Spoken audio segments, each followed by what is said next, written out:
It's no secret that ticks are bad this year, at least here in the United States. I don't know about other countries.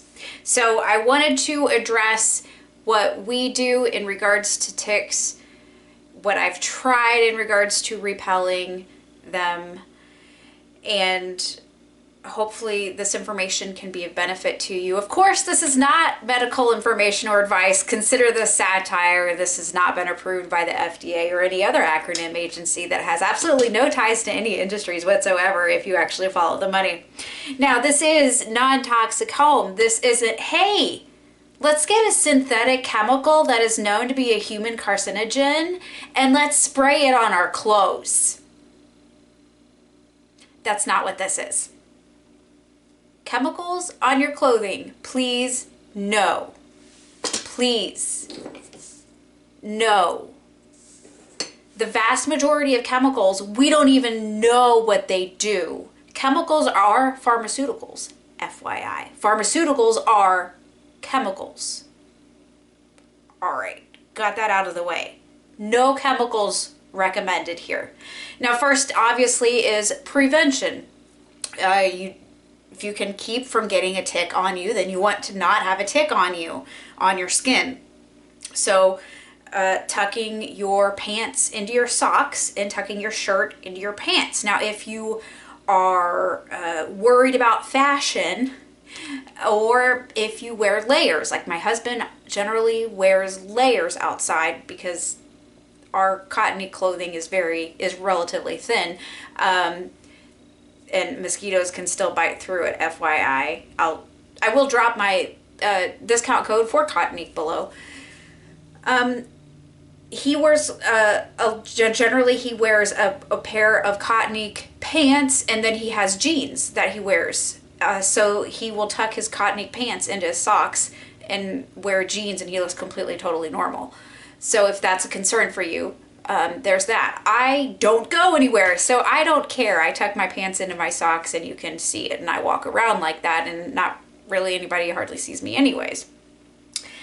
So that is a very simple step that you can take to help keep them off of your skin. Obviously, what ticks do is they crawl upwards. That's just how it rolls.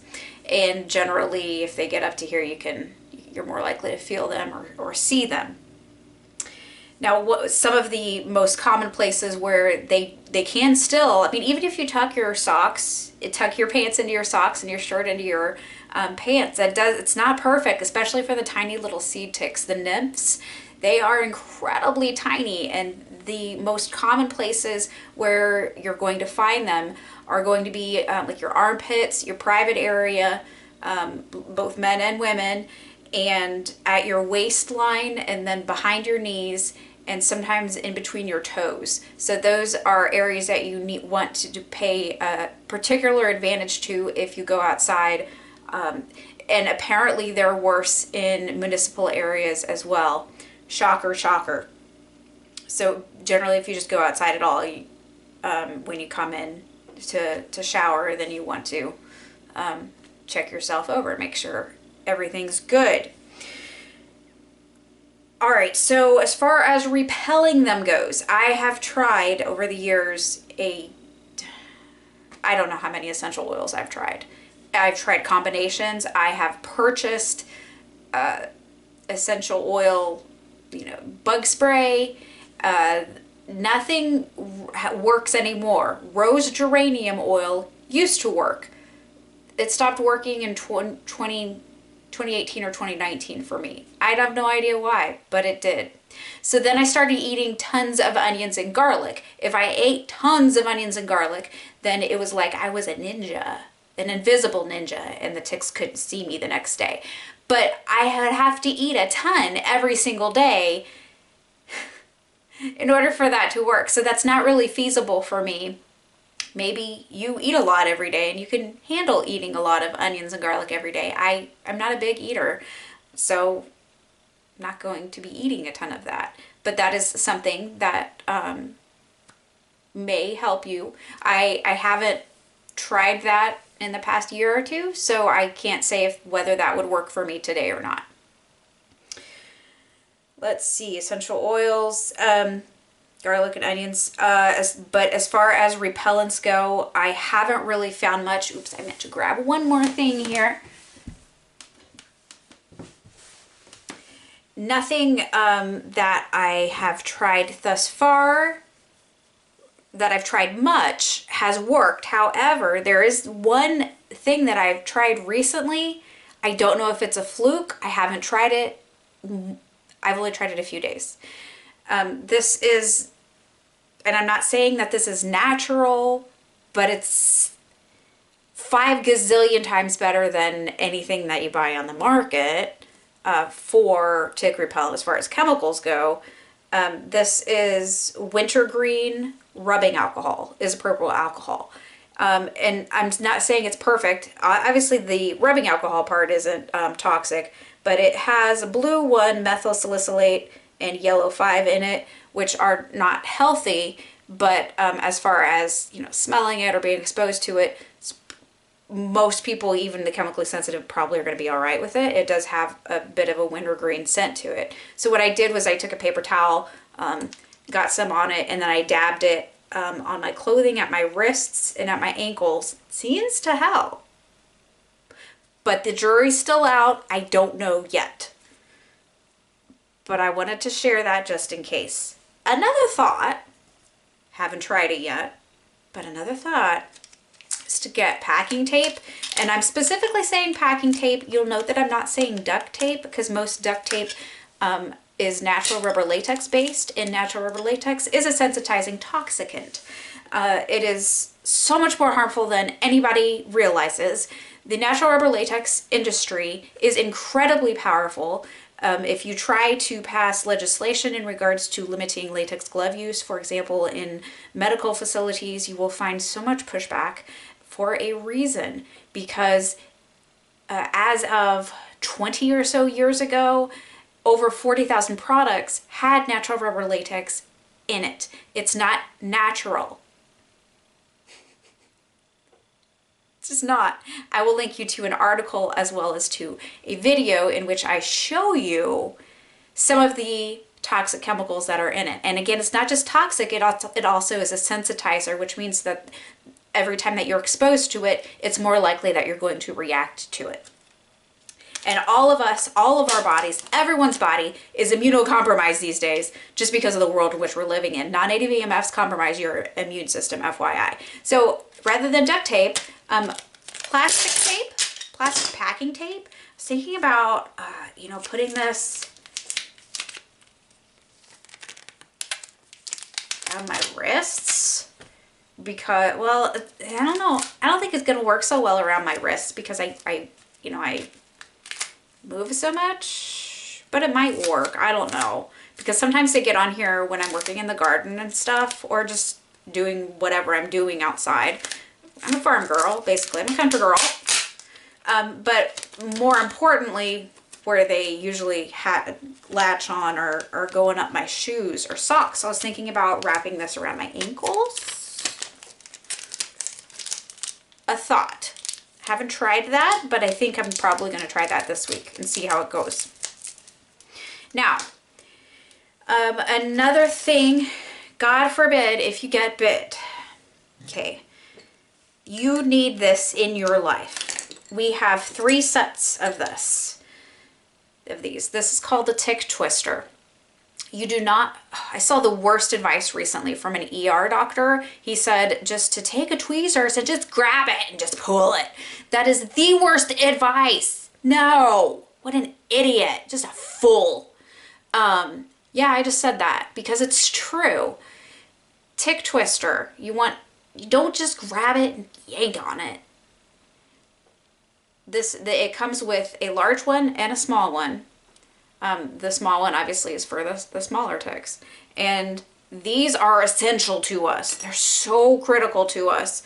But you just slide it under, and I always push it down so I don't accidentally pull it out too early. And I push it in, and you just twist. You just twist, twist, twist, twist, twist. And then you flush those evil spawns of Satan down the toilet. Excuse me, spawns of the adversary, if we're going to be accurate in regards to the Hebrew and the Texas Receptus Greek. So once that has been done, then we have what's called the bug bite thing. It's the most awesome thing ever. Whoever invented this is a freaking genius. So you take it onto, and this works great for mosquito bites, any kind of bug bite you have that's itchy, put it on there, and what Dave calls it the sucky thing. Pop that puppy on there. There you go. And it has, you can flip it around. So it has two different settings here. So we do that so that it itches less. But of course we scrub it with hot water and soap, and then we use colloidal silver on it. This is a colloidal silver that I use. I will link to it below. You want to be sure it's coming specifically from Silver Mountain Minerals, because if you buy it from a third-party vendor, that's going to be a problem. That could be a problem because there are knockoffs. Now this lasts a very long time. I diluted 1 tablespoon of colloidal silver to 8 ounces of distilled water. Yes, it must be distilled water only. So we spray this on there. Not only does it help to disinfect things, but it also helps with the itching. You don't itch as much.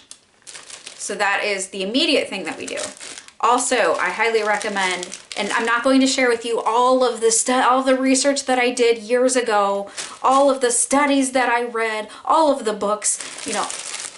Okay, we're not doing that. I'm just telling you what we do. Take it or leave it. That's completely your choice. I take Astragalus and I take Astragalus, and yes, I typically keep these in glass. Astragalus and Astragalus, if I'm pronouncing it correctly. Typically, I source my herbs primarily from Frontier Organic. It's not the best, it's not the most incredible source, but they don't use latex gloves for one, and also it's reasonably priced as well as reasonable quality. And that is typically what I strive for, is middle of the road in that. And I personally take 2 a day. Astragalus, we used to take Astragalus basically 9 or 10 months of the year, just to help, just in case we got bit by a tick, and we stopped that for years, and now we really should start doing that again, quite frankly. And lastly is Ledum Palustre. This is Boiron Ledum Palustre. This is a homeopathic remedy, and again, I'm not going to go through all of the, Buhner, etc. All of the people who I researched and took what I believed to be of relevance and thoughtful information, accurate information. Not going into all of that. These are the 3 things that I do in that regard after a tick bite. And as to how long, I asked my body how long. Is this good for me? And then you either lean forward or back. But you have to be in touch with your body. Of course, first and foremost is to reduce your exposure to non-native EMFs, reduce your exposure to toxic chemicals, including natural rubber latex. I have tons of information on the website. You can also search previous publications of our newsletter from the past year or so. You can also search on Odyssey for even more information that we have, that we are freely sharing with you online, as to what you can potentially do to reduce the burden of living in this world upon your body. So hopefully this has been of benefit. If so, please be sure to share it. Be sure to subscribe to our free newsletter. Do all of the things. Thanks so much for being here. Have a most beautiful and blessed day. Now text the cat.